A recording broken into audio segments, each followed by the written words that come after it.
What does it mean? What does it mean if Deion Sanders succeeds right away? What does it mean for Colorado? What does it mean for college football? What does it mean for everyone in general? I'm going to talk about that and more on today's episode of Locked On Buffs. You are Locked On Buffs, your daily podcast on the Colorado Buffaloes. Part of the Locked On Podcast Network, your team every day.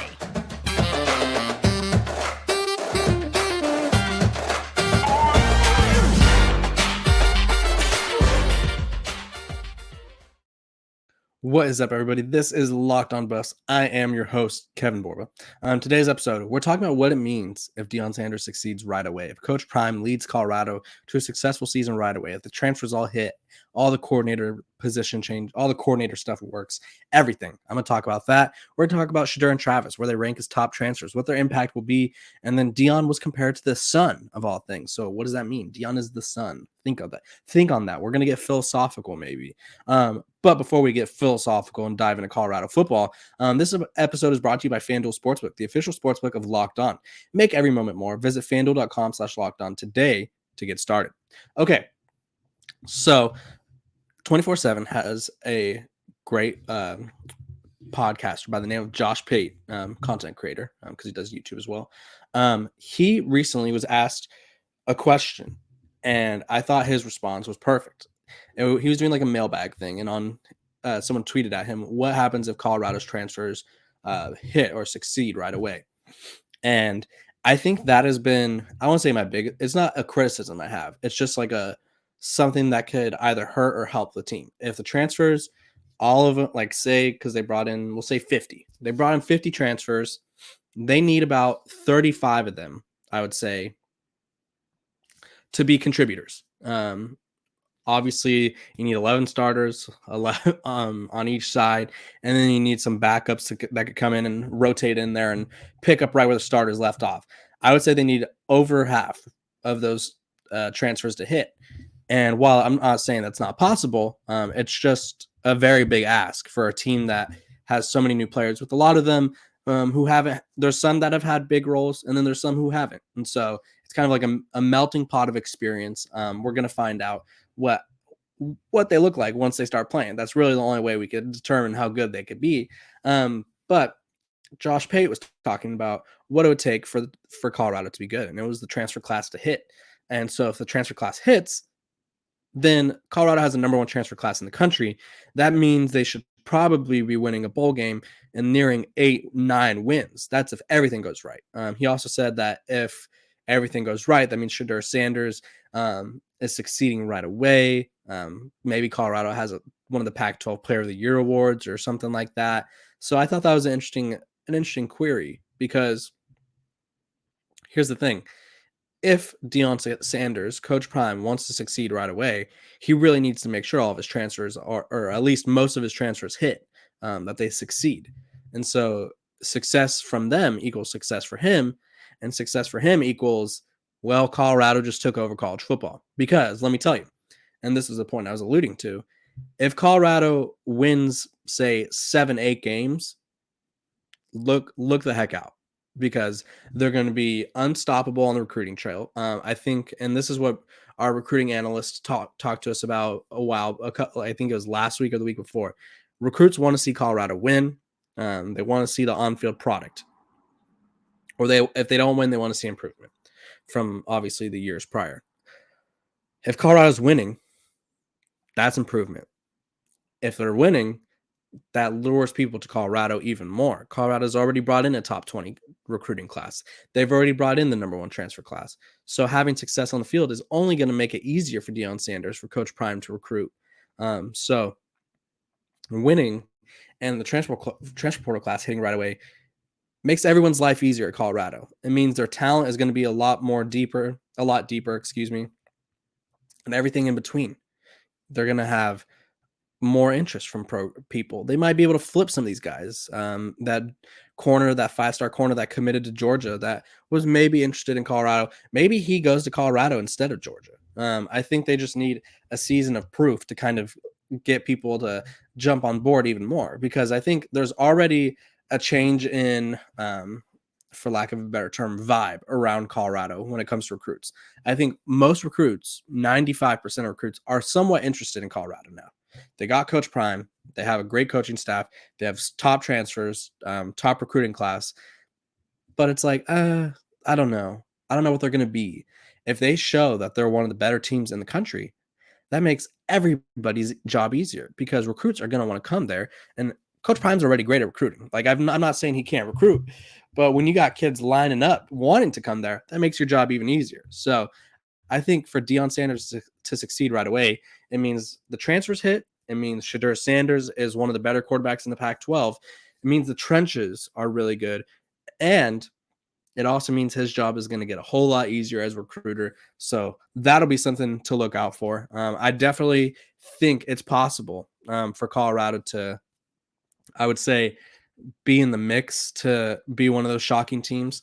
We've already talked about how they're one of the teams that could emerge as the best team, or not the best team, but emerge as have the biggest leap the next year. And I think that's very possible. And I love the point that Josh Pate made. So if you want to go check out more of what he said, go check him out over wherever he does his stuff. But yeah, Colorado, if everything goes right, Colorado, if Colorado gets successful, we'll just go with this. If Colorado has success, everybody in the Pac-12 better look out. That's all I'm going to say. Also, you guys need to look out for FanDuel. FanDuel is the official sports betting partner of this podcast. Baseball season is in full swing, and there's no better place to get in on the action than FanDuel, America's #1 sportsbook. Because right now, new customers get a no sweat first bet up to $1,000. That's up to $1,000 back in bonus bets if your first bet doesn't win. Just go to FanDuel.com/lockedon to join today. Go bet on Shohei Ohtani hitting home runs. Dude hits a home run at 116 miles per hour every day, it seems like. Don't miss your chance to snag a no sweat first bet up to $1,000 when you join FanDuel today. Just go to FanDuel.com/lockedon. FanDuel, the official partner of Major League Baseball. Major League Baseball, trademarks used with permission. Okay, let's dive into Shedeur and Travis. I think when we talk about the transfers that at Colorado, there's two that kind of stand out above everybody else. It's not that nobody cares about the other ones, but there's kind of an allure, an attraction to these guys because they're one of them is Deion Sanders' son, and he's an elite quarterback he was elite at Jackson State, and so now everybody wants to see if he could translate that to Colorado, the Power Five, and then the other former #1 recruit that's kind of shocked everybody his entire college tenure. I mean, he was supposed to go to Florida State, ended up in Jackson State, and now he's at Colorado, looking to be great again. So On3 wrote the top 25 most impactful 2023 Division II FCS, which that's where Jackson State was, FCS, and Group of 5 transfers making the jump to Power 5. #1 on that list, Travis Hunter. This is what they said about him. On3's #1 overall transfer prospect, Hunter figures to make an impact at Colorado at receiver, corner, and returner in 2023. The former 5-star recruit was a two-way star at Jackson State as a freshman, picking off 2 passes while catching 4 touchdowns. Let me talk about that a little bit. I don't know if he's going to return. I think they got some other guys that have more returning, or I want to say more returning abilities, but have returning abilities, and I don't think you want to risk Travis being on the field that much. I think obviously it's great to use him all the ways you can, get the ball in his hands, but returning, I wouldn't personally want to do that. I just feel like that's a free shot from the defense at him.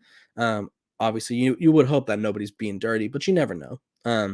I would rather just him play offense, defense, whatever. But again, Travis Hunter, Deion Sanders, Coach Prime has already said he's better than he was at this age. My former co-host John Garcia said he's got the best ball skills he's ever seen at the high school level.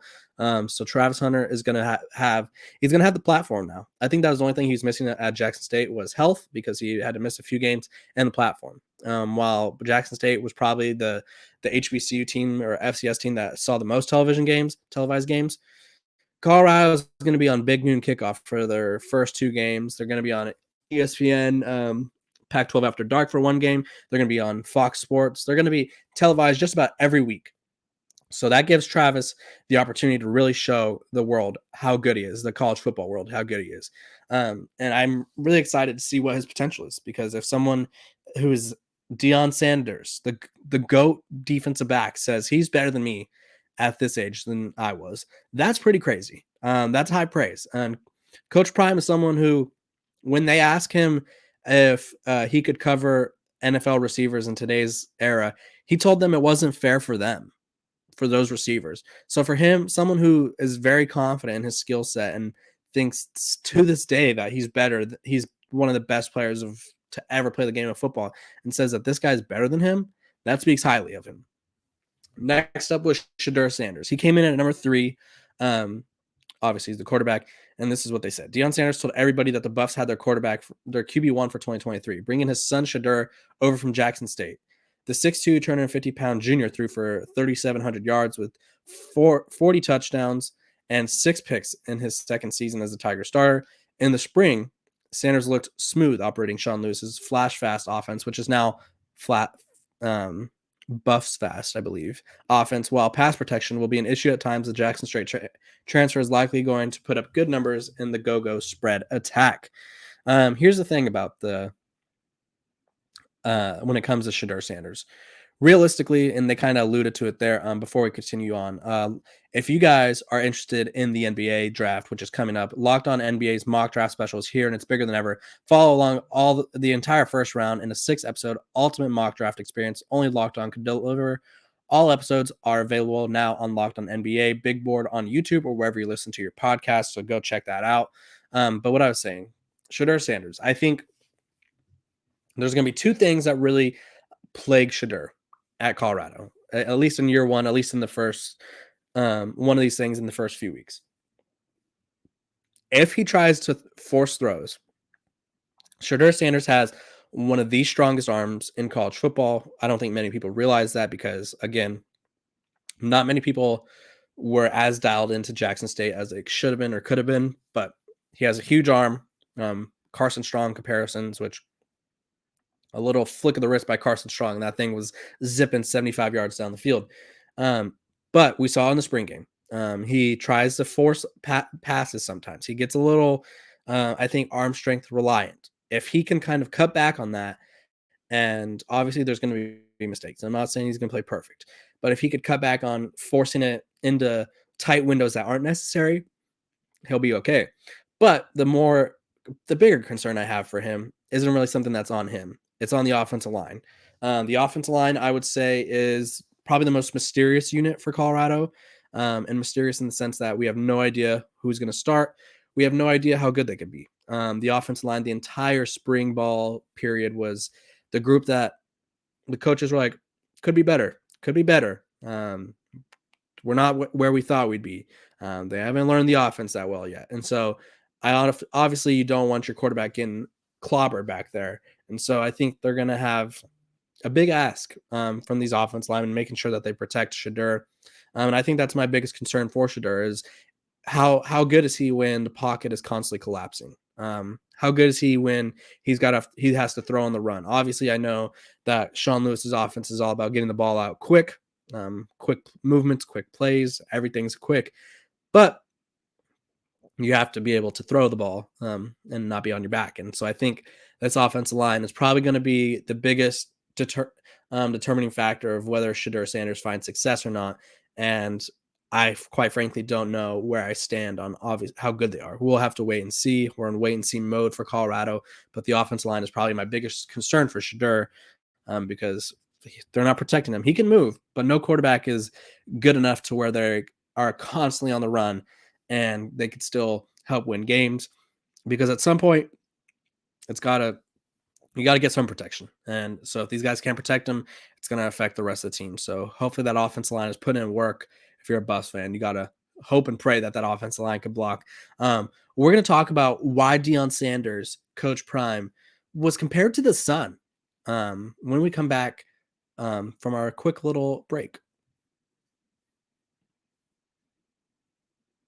Okay, Coach Prime, he did a great interview with Joel Klatt last week, and the content is still rolling from it.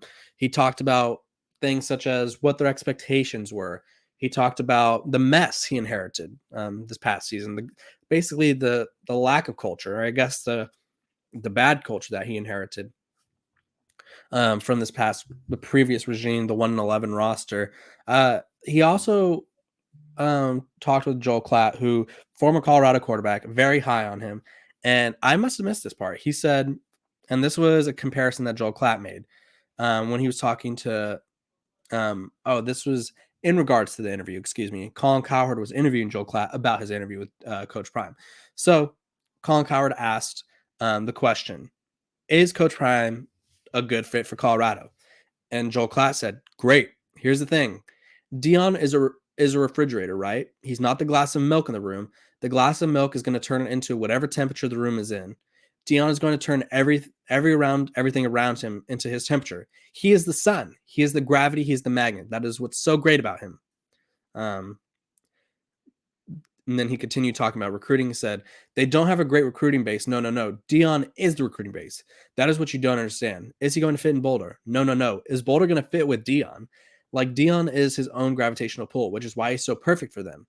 They need this like they need air to breathe. He makes them absolutely relevant, which I think that's an interesting way to put it. And I think it's totally true.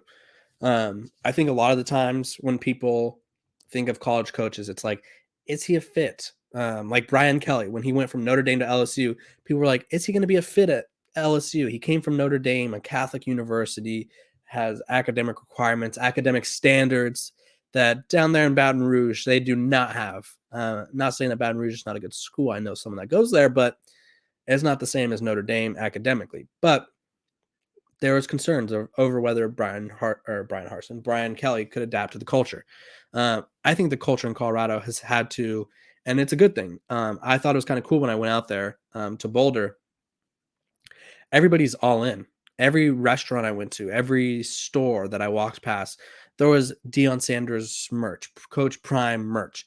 And I think everybody in Boulder has bought into Colorado. So it's like we all look at the sun. The sun kind of gives us sunlight, gives us warmth, gives us a tan. Deion Sanders, he's going to give Colorado, he got him relevance. He's going to get him recruits. He's going to get him victories. And that's what that program needs. That's what that city needs. That's what that town needs. And so for people to still be curious if it's the right fit, I think people don't understand, one, how much Boulder has welcomed him, has responded to him. But they don't understand that everybody loves him there. He's a literal icon. When I went to the spring game, I was shocked to see how many people were not shocked, but it was just like a little shocking, I guess for lack of a better term, to see the intrigue by Coach Prime. You would have thought that Colorado was fresh off back-to-back championships like Georgia with all the people that were there supporting him. So I love the analogy there by Joel Klatt. Joel Klatt had a great interview with Deion, Coach Prime, this past week. So go check it out.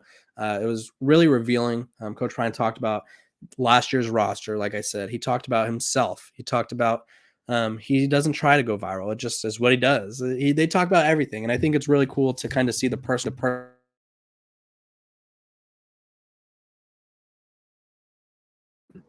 My dang mic. It's kind of gives us the personal side of Coach Prime. And I don't want to say we don't get that, but it not in that at that level. I think even in the well-off media stuff, he's obviously always in the moment, it feels like. So for there to be no players around him, just sitting down, learning about him, thought it was really cool. And so I think Colorado fans, they have every right to be excited about Coach Prime and what he's going to do for this program. And realistically, the better he does, I think the more people are going to rally around him. And I think he's poised for success. That's why I already said that Colorado is going to take a huge jump. I don't think it's too crazy to say that they'll be flirting with a bowl game in year one. I don't think it's too crazy to say that they're going to become a national recruiting power because they probably already are. Recruiting is a little weird right now. Some programs are hitting the road really hot. They're landing recruits left and right, while others are kind of going slow and steady, building relationships. They just got to get guys on campus for official visits. And I think that's where Colorado is. They're kind of slow and steady getting guys on a campus for official visits. And when they do, it works out. They landed 3 recruits 2 weeks ago or last week, whatever it was. So the Buffs, they're in the right direction. They're headed in the right direction, and it's all thanks to one man who I guess we could compare it to the son. Deion Sanders, Coach Prime, the son of Boulder, the prodigal son, if you will. But yeah, I think there's a lot to be excited about if you're a Colorado fan. Again, if you're a Buffs fan, just enjoy the ride. If they have success, I talked about that earlier, it means everything went right. Shedeur Sanders is clicking. The offensive line is protecting Shedeur. Travis Hunter's doing his thing. The transfers, for the most part, all hit. They are all productive, or they all provide some sort of production that the team needs. There's a big opportunity for Colorado in year one, and you guys won't want to miss it.